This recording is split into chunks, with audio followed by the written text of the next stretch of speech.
네, 증권부 기자와 함께하는 백브리핑 시작합니다. 오늘은 김대현 기자가 나와 있습니다. 어서 오십시오. 안녕하십니까? 앞서 제가 잠깐 얘기를 했는데 오늘 하이브 얘기해야죠. 왜냐하면 어도어라고 하는 민희진 대표가 있는 레이블에 오늘 이사회 개최가 예정돼 있는데요. 결국에는 이게 임시주총 개최하고 연결되는 거 아니겠습니까? 좀 설명을 좀 해주십시오. 네, 이미 1시간 전에 이제 이사회를 열었고요. 네네. 임시 주주총회를 소집하는 안건을 의결했는데요. 민 대표가 이 주도권을 빼앗기지 않기 위해 하이브보다 먼저 임시주총을 열겠다는 의도로 풀이되고 있습니다. 네. 임시주총은 오는 31일로 확정이 됐는데요. 앞서 하이브는 지난달 22일 민 대표와 부대표 2명이 경영권을 탈취하려고 했다면서 감사에 들어갔죠. 네. 민 대표는 의혹을 이렇게 전면 부인하는 기자회견을 열었고요. 하지만 하이브는 이들을 법무상 배임 혐의로 고발했는데요. 하이브는 어도어 경영진을 교체할 계획입니다. 어도어 지분 80%를 보유한 만큼 순조롭게 진행될 수 있었는데요. 변수가 생겼습니다. 민 대표가 이 하이브를 상대로 가처분 신청을 낸 건데요. 네. 자신의 해임안에 찬성하는 의결권 행사를 금지해달라는 내용입니다. 만약 이 법원이 민 대표의 손을 들어준다면 하이브의 임시주총 소집은 무용지물이 되는 셈인데요. 물론 기각 결정을 내리면 이 하이브의 계획대로 민 대표 해임안을 통과시킬 수 있는 겁니다. 신문기일이 오는 17일인 만큼 법원의 판단을 지켜보셔야겠습니다. 네. 지금 화면에 나간 게 이제 그때 있었던 역대급 기자회견이다. 우리가 이렇게 얘기했던 민 대표의 기자회견 얘기인데 결국엔 법정으로 가면 계속해서 이렇게 서로 가처분 신청을 한다든지 여러 가지 절차는 이어질 것으로 보이긴 하는데요. 이런 내용 때문에 결국에는 하이브 주가가 떨어지고 있다는 거예요. 하이브가 벌써 시총이 1조 원 가까이 이 이슈 이후에 사라진 건데 어떻게 봐야 됩니까? 네, 맞습니다. 앞서 말씀드린 것처럼 이 하이브가 민 대표의 경영권 탈취 의혹을 처음 제기한 날이 네. 지난달 22일이었는데요. 그때부터 전날까지 주가가 13% 넘게 하락했습니다. 이 기간 기관이 가장 많이 순매도한 종목이라는 이 불명예를 안기도 했는데요. 외국인도 이 708억 원 팔아치운 모습입니다. 네. 하이브 시총은 원래 9조 6천억 원이었는데요. 3주 만에 1조 3천억 원이 증발했습니다. 오늘 하이브 주가는 약보합권에서 출발한 상황입니다. 전날 종가 기준으로 20만 원 선이 깨졌는데요. 약 한 달 반 만입니다. 사실 이 하이브 주가는 어도어에 대한 감세에 착수했던 날, 그리고 민 대표의 기자회견 다음 날 이렇게 제외하면 대부분 보합권에서 등락하고 있습니다. 하이브의 지반 싸움이 이어지는데도 제가 주가가 크게 반응하지 않는 모습을 보고 증권과 의견을 한번 종합해 봤는데요. 네. 어도어가 하이브 실적에 기여하는 비중이 10% 안팎이기 때문에 당장 주가 변동성이 크지 않다는 설명입니다. 다만 이 민 대표의 횡령 배임 의혹에 대한 법원의 판단은 변수가 될 전망입니다. 자, 이제 법원의 판단까지 좀 지켜봐야 된다는 얘기고 증권가들은 한 10%밖에 매출에 기여 안 하니까 큰 주가에 영향은 없을 거다 이렇게 얘기하고 본인들은 많이 팔았다는 거 아닙니까? 아까 외국인하고 기관들 매도량을 받지 않습니까? 맞습니다.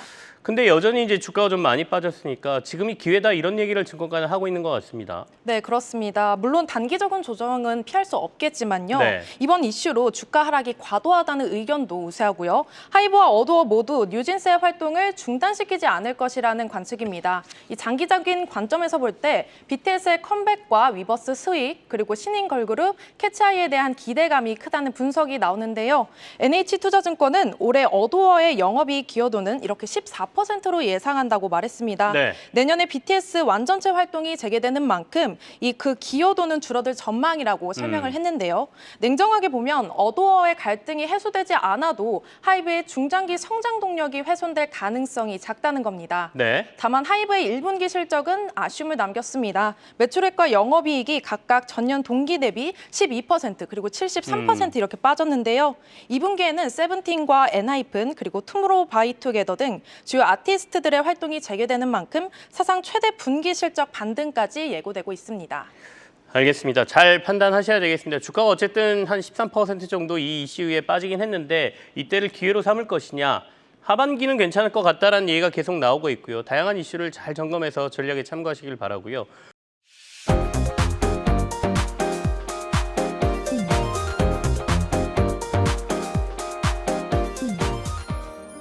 두 번째 이슈는 화장품하고 미용기기주들이 강세예요. 특히 클래시스의 주가가 눈에 띄는 정도인데 시가총액도 지금 전체 코스닥의 10위권 안으로 들어왔습니다.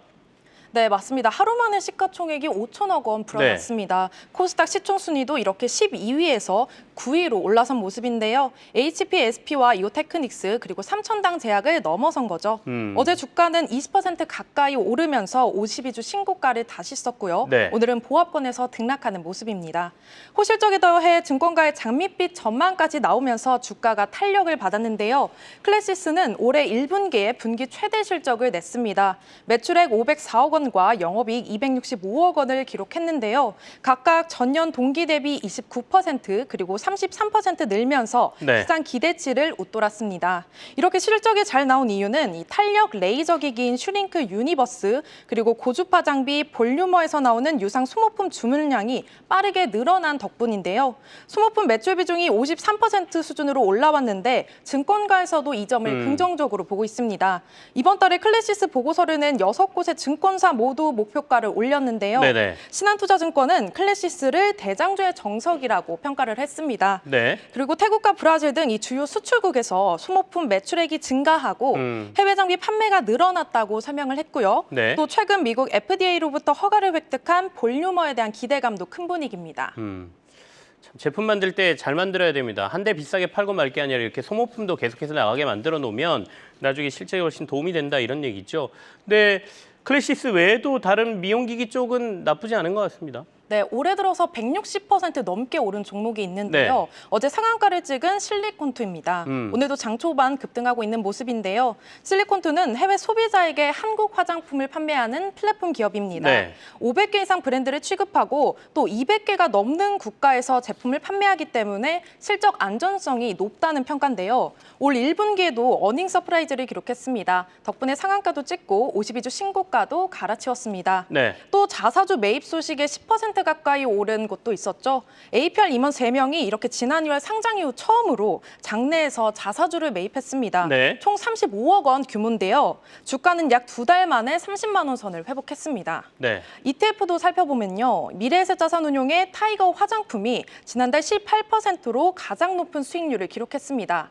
아모레퍼시픽과 LG생활건강 등 이 화장품 대형주의 호실적을 바탕으로 중소형주까지 투심이 조금씩 살아나는 모습입니다.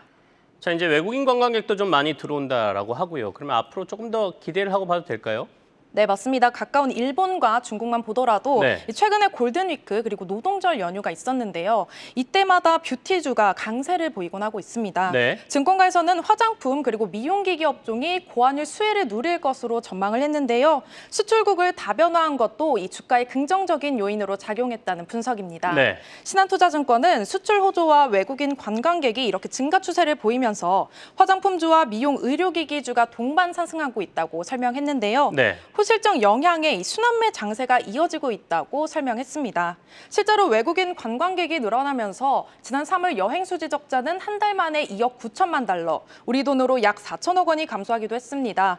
더불어 화장품 ODM 업체들의 성장성도 주목할 부분이라고 짚었는데요. 네. 이베스트 투자증권은 올해 중국 외에 수출 지역 다변화와 K 인디뷰티 브랜드의 성장성에 힘입어 ODM 등 화장품 업황 회복이 예상된다고 전망했습니다. 알겠습니다. 자, 이제 실적까지 뒷받침해주면 더욱 좋겠죠. 이제 관광객들도 들어오고 기대감도 같이 있는 상황이다. 전체적으로 분위기가 좀 좋은 미용, 그다음에 의료기기 이쪽 분야까지 살폈습니다. 증권부의 김대현 기자와 함께했습니다. 감사합니다. 감사합니다.